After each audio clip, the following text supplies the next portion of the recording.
My prediction is he's going to be like half-day Bovino for a while, like showing up at 11, leaving at 1 for lunch, going through the motions. If these people live in this moment of exalted media presence that they love, Pam Bondi, all of them, Kash Patel definitely, this guy I think really just loves being that Trumpian center of attention, then the soon-to-be lost to history that they are going to be is satisfying on one part and yet not good enough for me. Not even close. Way. It's not even a start. But so, you've got Kava Tom coming in there, starting today, I guess, as corrupt administration official as there is, and always in danger of drowning in his own phlegm. I'm worried about that. It's a valid concern.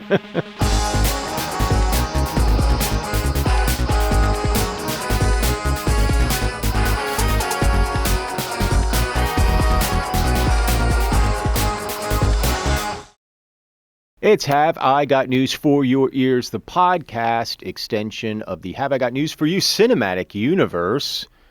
I'm your host, Michael Ian Black, joined, as always, by the delicious Jodi Lennon and the equally delicious James Biederman. No guest this week, which I kind of like. I kind of like it. We just took a little break. Yeah. It's so cold, so hard for people to get out. I would have felt bad if we had asked anybody to come to this studio. I felt bad that you asked me to come to the studio today.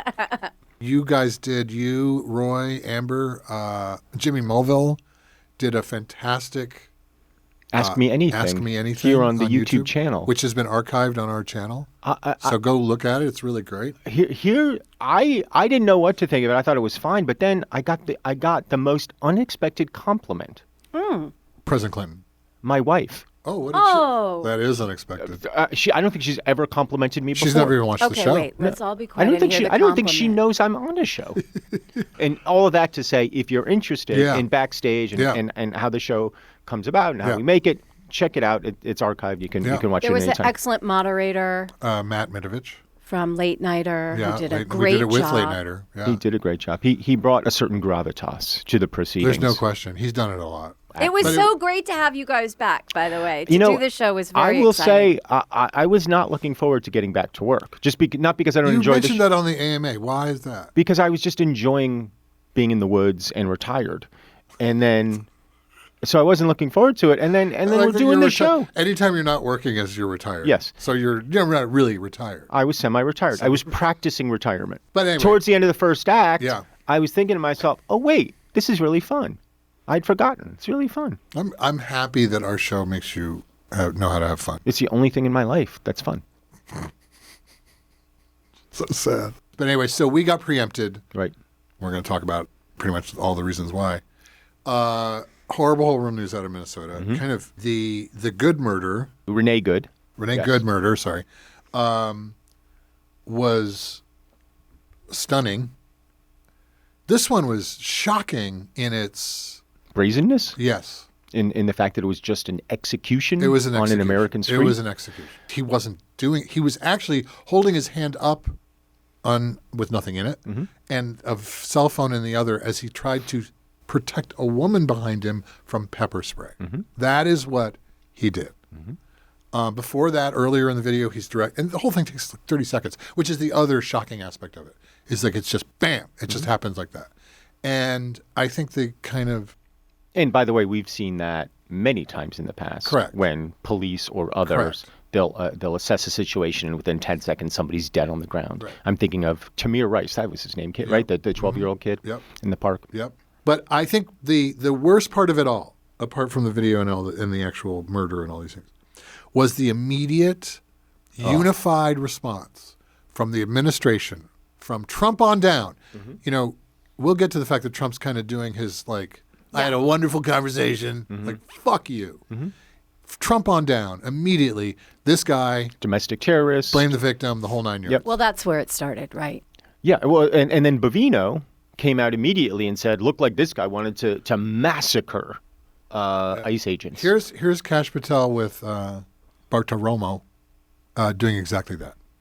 As Christie said, you cannot bring a firearm loaded with multiple magazines to any sort of protest that you want. It's that simple. You don't have that right to break the law and incite violence. So he's claiming that he's shown up with a firearm. Yeah, which he did have. He did have a firearm, yes. Legally. He had a concealed carry Correct. permit.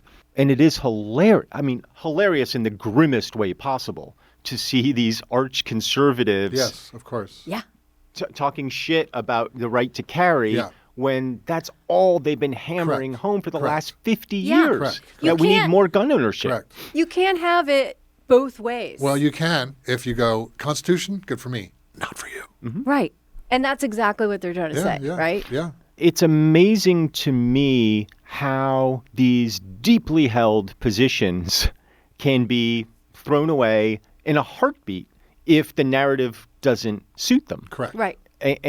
Which leads me to conclude, oh, well, they just don't believe anything. No, of course not. About a week ago, maybe less, I saw a video of the Black Panthers marching through the suburbs. You know, they're holding their long arms, and people are like, go Black Panthers, go Black Panthers. And I'm like, yeah, but there's a real problem when you have groups of armed individuals who are there specifically to intimidate each other. And I said at the time, somebody's going to get killed. Now, look, I'm obviously no psychic. Everybody knew this was going to happen. I mean, it did happen a couple of weeks ago. Now it just happened again. I wrote a piece about Preddy and just saying he shouldn't have brought the damn gun. And I understand that puts me in the position of essentially victim blaming, which, but I think you have to have consistency in your beliefs about these things. And the fucking Second Amendment has cost this country more lives than all of our wars combined. Correct. And the deification of the gun as an instrument is so beyond the pale. I don't know what anybody is thinking, tucking a handgun into their waistband and thinking they're going to go up against the federal government. It's just not how it works. You're going to get killed. And not that he did anything wrong. He didn't. But the fact that he had the gun gave them the pretext. They removed the gun Right. before they shot him. Oh, I know. And they didn't know he had a gun before they saw it when he was on the ground. Well, Kinzinger was saying on Twitter or wherever he was that he suspected one of the cops may have sort of accidentally done the first discharge, and then in a panic, you know, they just murdered the guy. I don't know, but I will say that is, when you see the video, that doesn't really ring true, because he pulls the gun out and you see him almost trying to figure out where to shoot the guy. You're right. The Second Amendment, interpreted incorrectly from how it is very clearly written, that it is actually meant to provide for a situation where the government actually attacks you in terms of that. Which they're doing. They're doing now. But that said, the minute that could be used against the government, they're like, whoa. And even the NRA has gone to the White House and said, guys. Well, yeah, exactly. Do you know how much our magazine costs every month to make? We need the sponsors. The hypocrisy is unbelievable. Let's take a look at this. Don't inject yourself knowingly beforehand into a law enforcement situation. With respect, it feels as though in some ways you're blaming the victim here. The victims are the Border Patrol agents. I'm not blaming the Border Patrol agents. The victim are the Border Patrol agents. The suspect put himself in that situation. The victims are the Border Patrol agents there. The suspect exercised his First Amendment right by standing on a sidewalk, observing ICE's activities.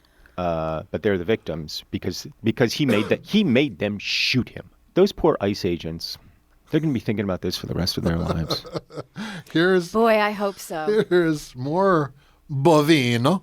When politicians, community leaders, and some journalists engage in that heated rhetoric we keep talking about, when they make the choice to vilify law enforcement,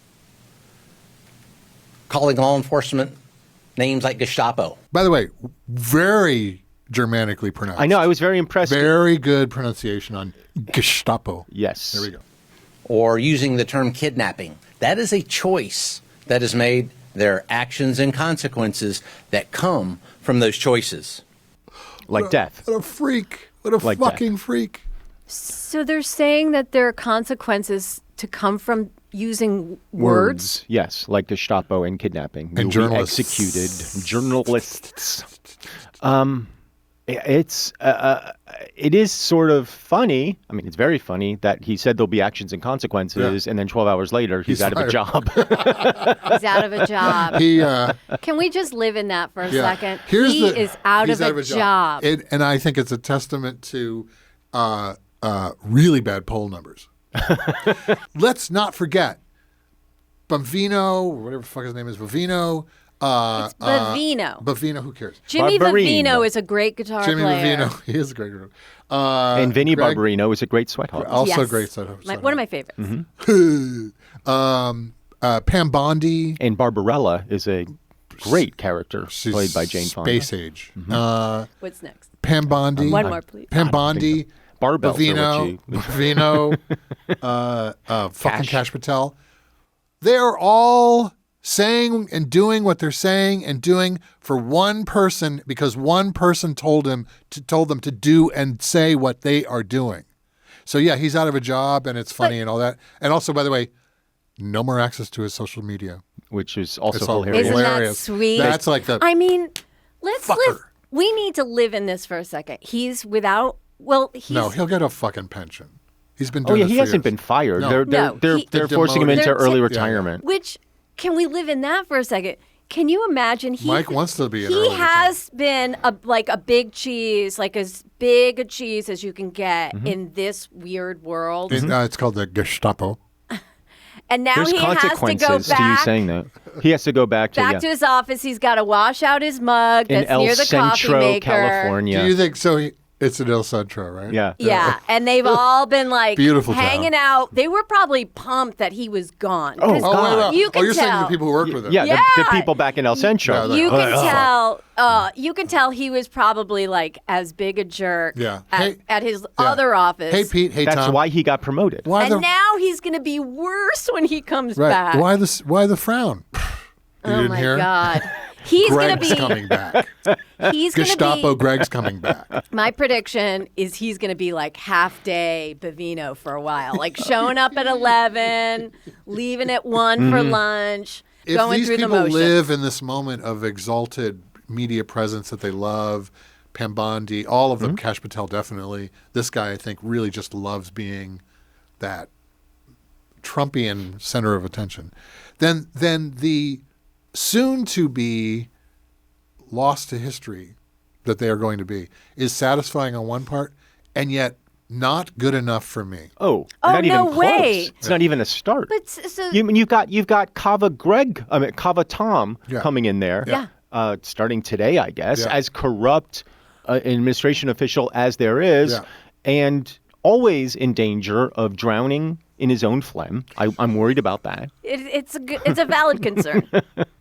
And then on top of him, you got Christy and Corey and Steven and all the rest. You just use their first names. I hear Christy They're and friends. Corey are on their way out too. Don't tell me But that. to your point, like the fact that we think Tom Homan is like a better it's like so messed up that we can even be like, oh well, he's a better version of No, this. he's not. And the way that they're trying to spin it, or Trump is trying to spin it, is like he's more in control. This is Or a terrible thing. He knows what it's he's terrible doing. what happened.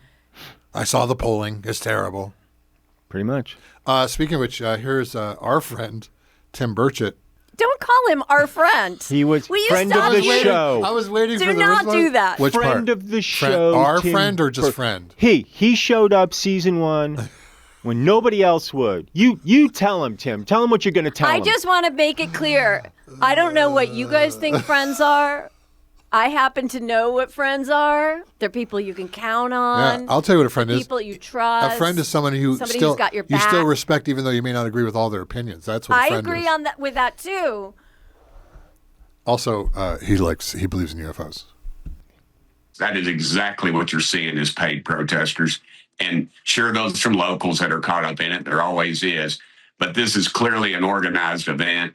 And every one of them, you see, as soon as they organize, who's out there? You've got the liberal media, the National Socialists, all those. National Socialists. Those are the that's- Nazis. It's the Nazis. That's the Nazi That's what I party. thought, yeah. So was Patriot Front out there at some point that It we should didn't have see? been. But yeah, when he said that, I was like, wait, because the next one after that comma, is even better.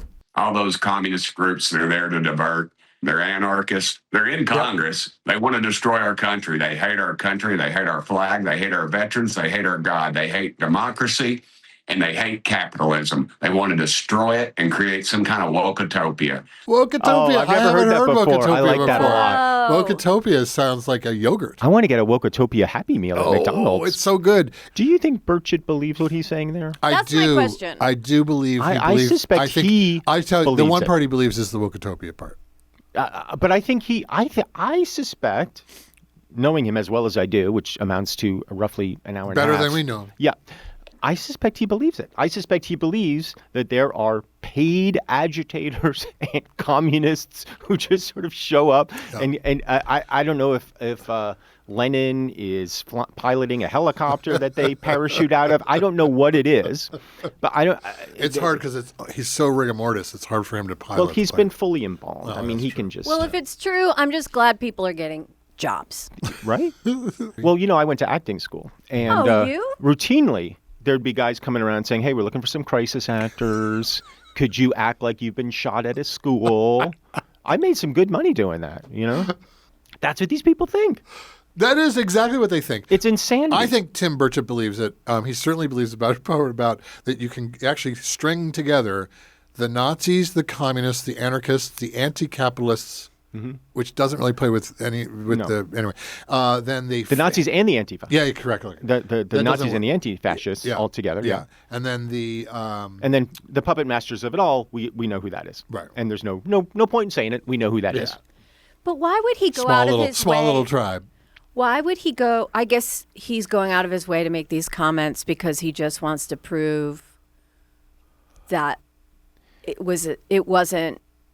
They got their talking points. It wasn't youth soccer coaches and ICU nurses showing up. Right. ICU nurses at the vet hospital. Yeah, at the Veterans Administration. The footage of Preddy reading the last rites to a deceased veteran who I think was about 75 years old. I mean, it's heartbreaking to watch that video and go, how does this square with that, Tim, you dipshit? How does that square with what you're talking about? Here is someone who, unlike President Bonespur, who thinks that, and we all know the widely quoted, they're losers and suckers for putting their lives on the line for this country. That's this guy. That's this guy that you executed. Somebody made the point online that, and I don't know if this is true, we can check it, that he got his nursing degree in 2021, which meant, and chose ICU. During COVID. Right, which meant this was during COVID. So he basically ran into the burning building during COVID and was like, I mean, I don't want to valorize the guy. I don't want to lionize the guy. I don't know anything about him. But everything that we've learned so far from people who knew him and his family and his associates seems like, he was the real deal. Like just a good dude. Yeah. And showing up for his neighbors the way we're supposed to. And it got him killed. This is a very interesting Ali Velshi clip. Did Ali Velshi get new glasses? Yeah, he always gets new glasses. He's quite a fashion guy. Huh. Anyway, Ali, if you're listening, we'd love to have you on the show. There has now been the intervention of Pam Bondi, the Attorney General, into this discussion about what's going on in Minneapolis. She has sent a letter suggesting the circumstances and the conditions upon which the demand to get rid of ICE may actually happen. The first one is to turn all welfare and SNAP records over to the federal government. This is this massive fraud that the president claims is so big for that to happen. Number two, for the state of Minnesota to end all of its sanctuary cities. And number three, for the state of Minnesota to hand over all of its voter rolls, which again appears related to a Trump conspiracy theory in terms of what happened in 2020. What's extraordinary is here you have the Attorney General, the chief law enforcement official of the United States telling a governor, do these three things that are largely political and maybe we'll back off. I hate to see what might happen to your store. It's just so frustrating watching. This is why I think people like our show and other shows like ours and get so frustrated with the news, because nobody just tells it like it is. Like he should just say, Trump is crazy. He lost in 2020. Everybody agrees he lost in 2020. When he says he doesn't, he's lying or delusional or dementia-addled. And the letter that he sent is an extortion note. Just say what it is. And it drives me crazy listening to the measured language. And I also want to point out, because this is chronologically really important, this went out after Preddy was shot. This letter went out that afternoon. Right. Hold that thought. We'll be right back.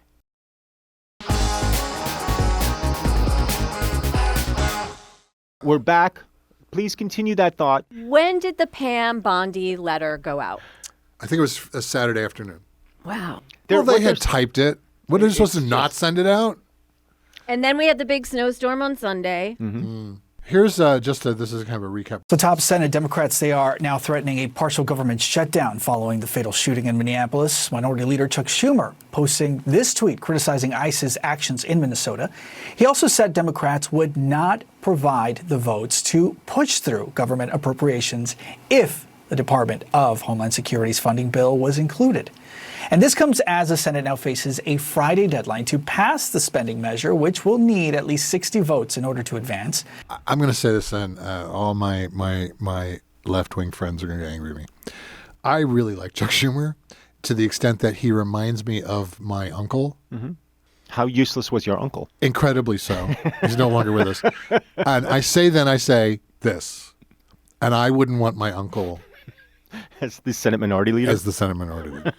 But sure. It's the same thing. It's like, hey, Uncle Arthur, are you gonna fight the DHS part? Maybe. Here's the thing, Jim. I wouldn't want that to happen. No. Yeah. Schumer seems like a menschy guy. Yeah, very menschy. A guy that you'd love to have over for after shul. But is not the right person for this moment. That seems obvious. We need somebody who's just willing to light the first torch and march to 1600 Penn and bring everybody with him. And he's just not that guy. Hakeem Jeffries isn't that guy. No. Like these leaders are just not the right Nancy people. Pelosi. Nancy Pelosi was the only one who would walk into that fucking... Unbelievable. Guys, walk into my mom's reading the Nancy Pelosi book. Oh, how is it? She is loves it. Steamy? It. And surprise her. No, it's not steamy. Oh. But very surprising. He approached me in the cloakroom. It comes in large type. So you can get the large type edition. Well, I guess they all. Isn't everything in? Don't they make it? They don't? No.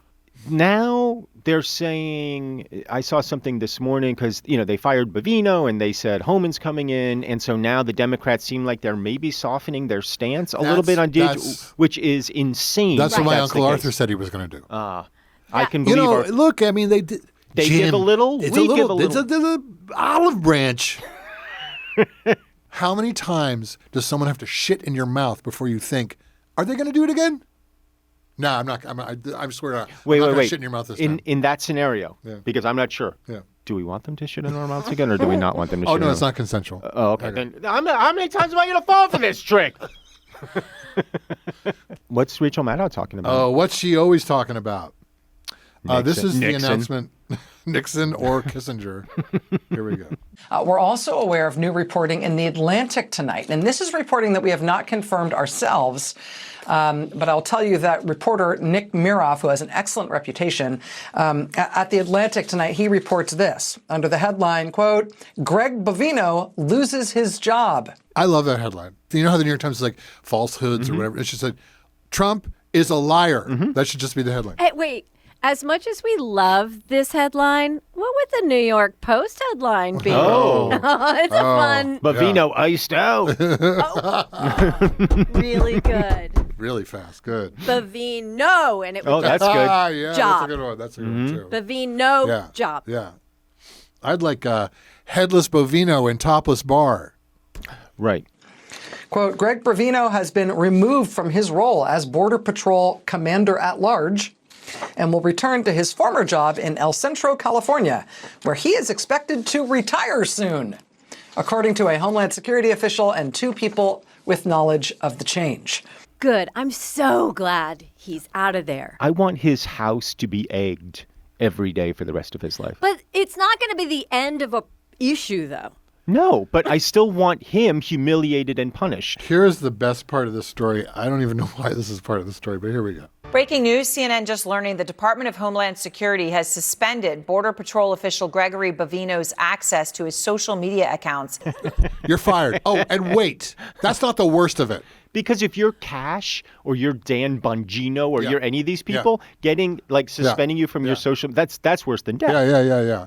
That's who you are. Yeah. You How are can a they Twitter. do that? I come back to the fame of being associated with Trump is everything to them. Mm-hmm. So as they drift into the mists of history. But there's something hilarious to me about this guy, this rabid dog, doing everything he could to please this administration, and then them kicking him to the curb as soon as things get dicey. Of course. Right. Which is their standard MO. But what about Stephen Miller? Is he not going to... By the way, it's fine to kill people, but just don't let that story get ugly. Stephen Miller cannot be fired. He cannot be killed. He cannot be burned. Right. I don't think we're encouraging any of those things. No, he's just saying literally he cannot. He's undead. He can't be killed. I see. Yeah. I'm saying don't even bother trying because it's not going to happen. It's like Rasputin. You know, they tried to drown the guy. They poisoned him. He is Rasputin. Only less than a week ago. Yeah. The Davos party celebration. The Davos Fete. The Davos Fete for billionaires to figure out how they can fuck over people more. Prime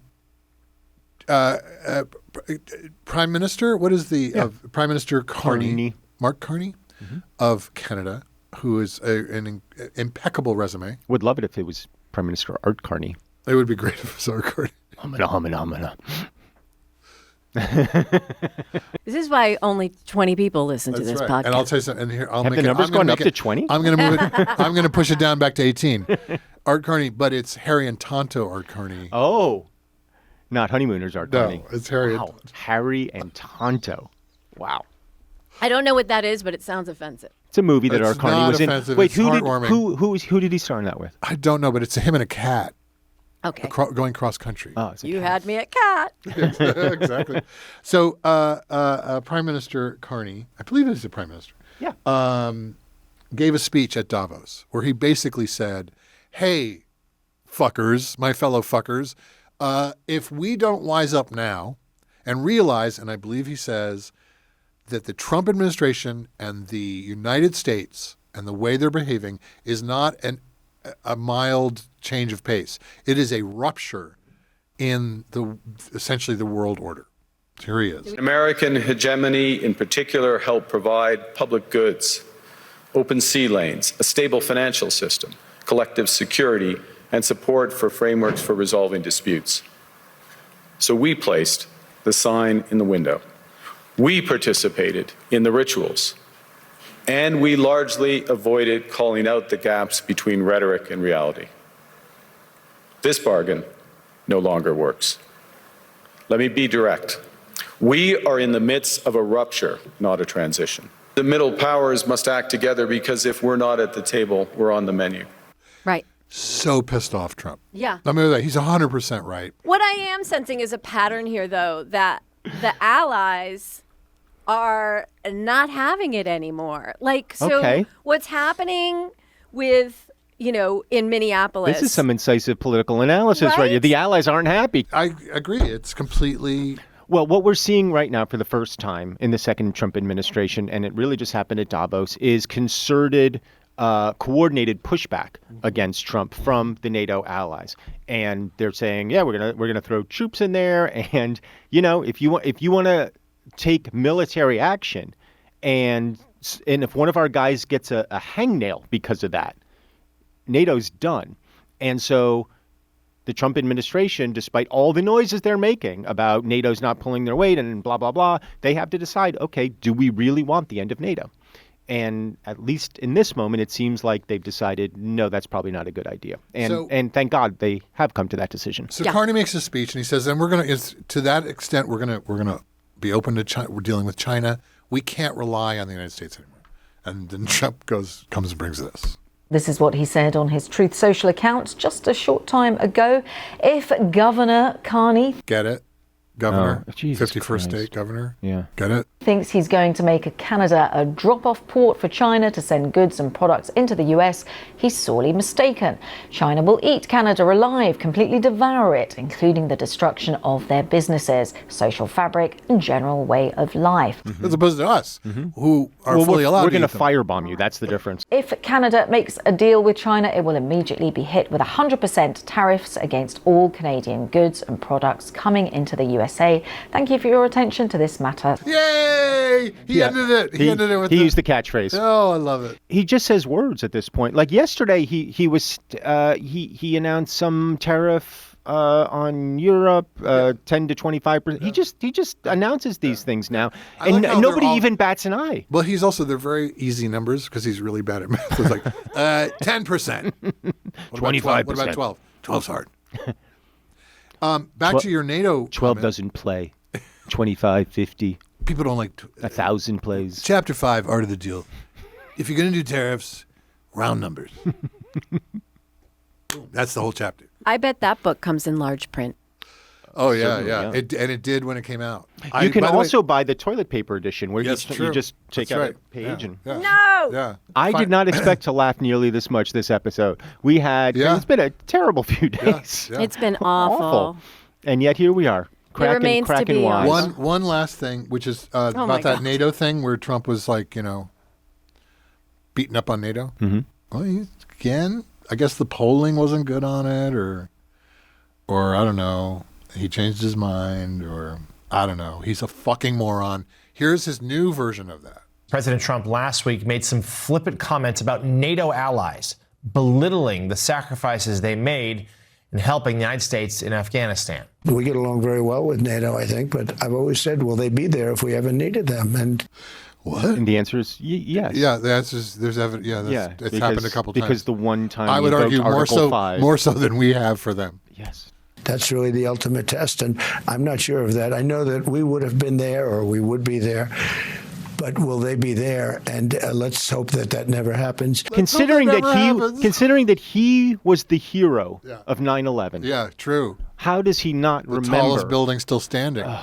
I'm so grateful to him for having the tallest building. Yeah. How did he not remember that immediately NATO invoked its Article 5 and came to our aid on that day and participated in all of our efforts, misguided or otherwise, to deal with the after effects of that. And Great Britain lost, 500 or so soldiers in that? As did Denmark, as did Canada. Mm-hmm. We've never needed them. We have never really asked anything of them. You know, they'll say they sent some troops to Afghanistan or this or that. And they did. They stayed a little back, a little off the front lines. In general, President Trump did post on Truth Social over the weekend, not an apology, but did say that the UK in particular had made real sacrifices on behalf of NATO and the United States. And Prince Harry, who was actually in Afghanistan with NATO and the Brits, came out very forcefully to say, "You're a piece of shit." I wish he had said that. I wish he had said it. He was much more. But don't you think Trump would ultimately respect like a Keir Starmer or somebody who got in front of the camera or just in front of Trump and said, "Mr. President, shut the fuck up. Yeah. You don't know what the fuck you're talking about right now." That's the thing. He definitely respects that because he's ultimately a chicken shit. Of course he And is. when you go into the room and say, "You are full of shit," that's why he loves Zelensky. He loves Zelensky. Despite what he says, he fucking admires the fact the guy's balls because he doesn't. And Mamdani too, same thing. Mamdani, same thing. He loves the fact that Mamdani doesn't give a fuck about him. And all these other shitheads and business leaders and government, whatever, they're all afraid of, I don't know what they're afraid of. I mean, they are dipshits. Tim Cook, what is he doing? I don't get it. I don't get Tim Cook. I don't understand it. I think maybe he's a fascist He too. just must be that. I mean, he must just be the guy that we didn't think he was. Right. I mean, I think Steve Jobs was an asshole, and maybe that's what Tim Cook is too. And I think Steve Jobs probably was a difficult asshole, but I also think Steve Jobs, and I could be wrong, would not have bent the knee to Trump in the way that Tim Cook is. Probably not, for whatever reasons, mainly his ego. But yeah, but I think The Sam Altman, I heard this morning on the way in, released a statement about all of this, and he said, he said, or he had ChatGPT write it for him? Sorry, ChatGPT. Thank you. ChatGPT wrote it. But it was so lifelike. He said that he loves this country. Like, that's how he starts. I'm like, oh, God. Mm-hmm. You have to say that now before you criticize President Trump? It's ridiculous. And he goes on to say, well, I just think, and then it gets all milquetoasty. Of course. We just need to be, we need to bring down the temperature. We need to bring down the temperature. No, we don't. We need to burn the fucker down. That's the temperature we need to be at. But all of these guys, what is their fear? That's what I understand. If you've devoted your life to accumulating billions and billions and billions of dollars, and money is power, and money should insulate you from whatever these problems are, then why aren't you deploying that money that you have to stand on principle, to do something? Well, that's what Melissa Gates does, right? Is that her name? Correct. Yeah. And what's her face? You mean two women are doing the right thing? Yeah, actually. Surprisingly. It's a first, but yeah. Oh, and also, by the way, Mackenzie Scott. Yes. And Steve Jobs' widow, Lorene, whatever her name is. And Melissa Gates. Yep. And and Lorena Jobs. Yeah, all of them. Can you imagine, weird, if we had a female president? Are you making a joke? Is this, have we entered the realm of science fiction? So you know what this sounds like? And we'll end it on this. Woketopia. Well done, Jim. You're welcome. If you're listening, stick around. We're going to play a game with an audience member. Thanks, Jim. Thanks, Jodi.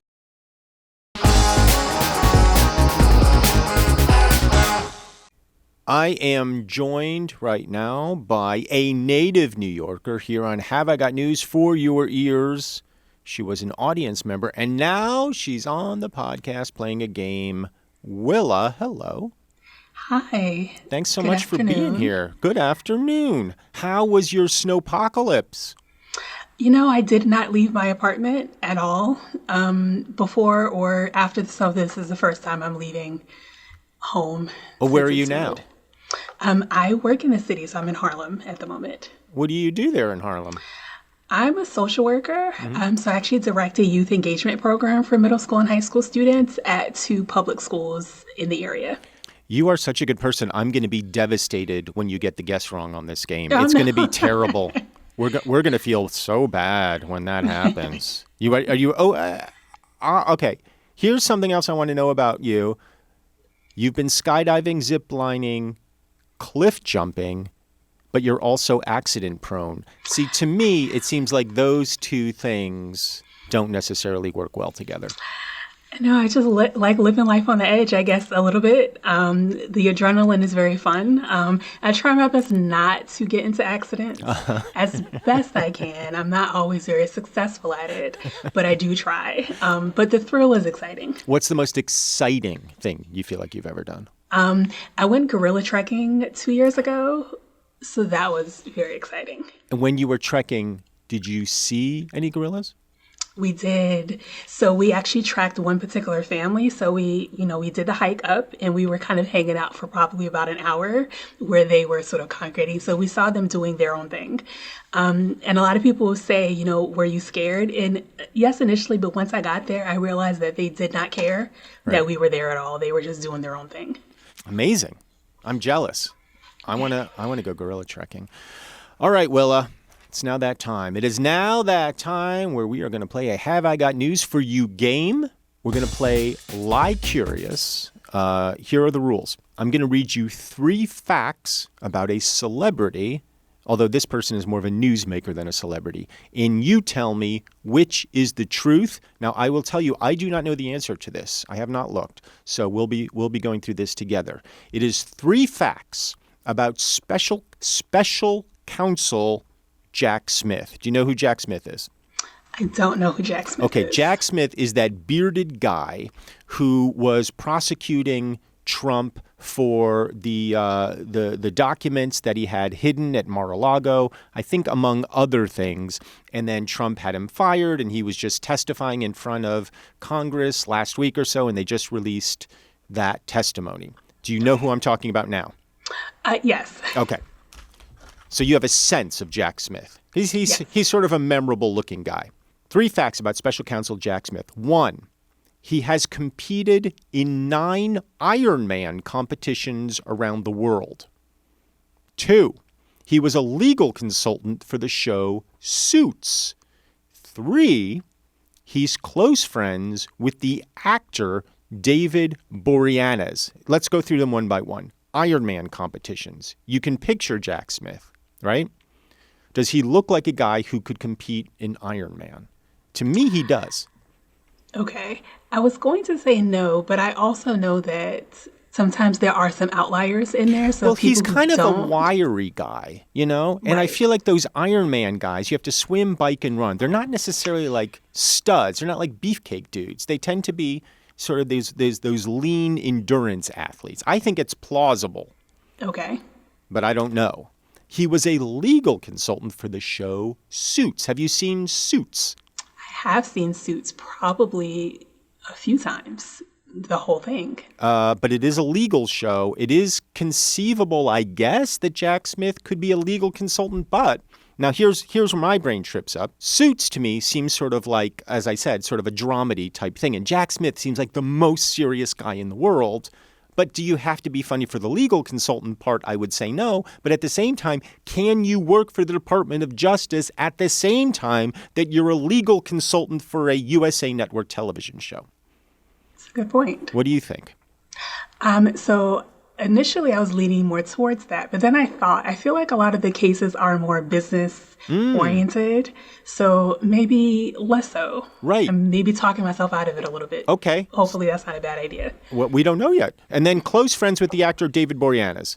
I'm going to look him up. I'm just going to see what David Boreanaz has been in because I don't know. And David Boreanaz. He's been in the game for a while. I know that. I feel like I might be crazy, but I feel like a good friend of mine might have been roommates with him for a while. So he's on Bones and SEAL Team and Angel. He's 56 years old, which seems like about the same age as Jack Smith. Let's see where he went to school. I don't know anything about Jack Smith's personal life. He went to Ithaca College. I don't know. I'll confess to you, Willa, I have no idea on this one. So it's going to be up to you. To me, I'm leaning Iron Man and I'm leaning Boreanaz, but they're total guesses. What do you think? I have no idea about the friendship with David Boreanaz, but I think you may have convinced me for the Iron Man option. Oh, no. Now I'm worried. Now you're going to hold me responsible. When I have steered you in the wrong way. All right, do you want to go with number 1, competed in 9 Ironman triathlons around the world? I think I'm comfortable going with that. All right, let's try it. Which is the truth? Here's the answer. Jack Smith has competed in 9 Ironman competitions around the world. He has participated in at least 9 full Ironman triathlons, including in Germany, Brazil, Canada, and Denmark. In other words, he has competed in several of the countries we're about to invade. So I wonder if it's his fault. It might be. I mean, Trump is a petty guy. He might be invading nations that Jack Smith competed in. I mean, he's done dumber things. I can believe it. Thank you for playing, Willa. You were great. What brought you to Have I Got News for You, our audience, in the first place? I like to experience new things. Well, clearly you went gorilla trekking and skydiving and zip lining. I got an email about it and I was like, oh, this sounds like a cool thing to do. I went to the taping that was on Halloween. So I was nice and safe inside on Halloween night. Yes. So that was helpful.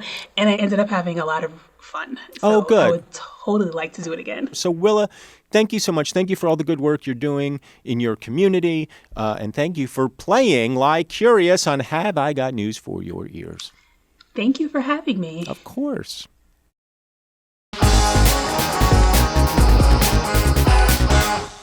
Thanks for joining me on another episode of Have I Got News for Your Ears? I'm Michael Ian Black. I want to thank our HIGNFYE fan Willa for playing our game today. And of course, my co-pilots Jim Biederman, Jodi Lennon, and last but not least, all of you. We will see you next time on a brand new episode. Have I Got News for Your Ears releases new episodes every Wednesday. Don't miss an episode. Follow us on Apple, Amazon Music, or wherever you get your podcasts. Even better, watch the VODCAST on Spotify or on the Have I Got News for You YouTube channel. And while you're there, please follow us and subscribe to our YouTube channel. Are you a fan of Have I Got News for You? Then subscribe to our channel. Tap the subscribe button and be sure to click the bell to stay up to date on our latest videos. Even better, if you want exclusive content, early access to videos, members-only shoutouts, and more, HIGNFYE is offering a YouTube membership. Click the join below or head to our channel to become an exclusive member of our community now.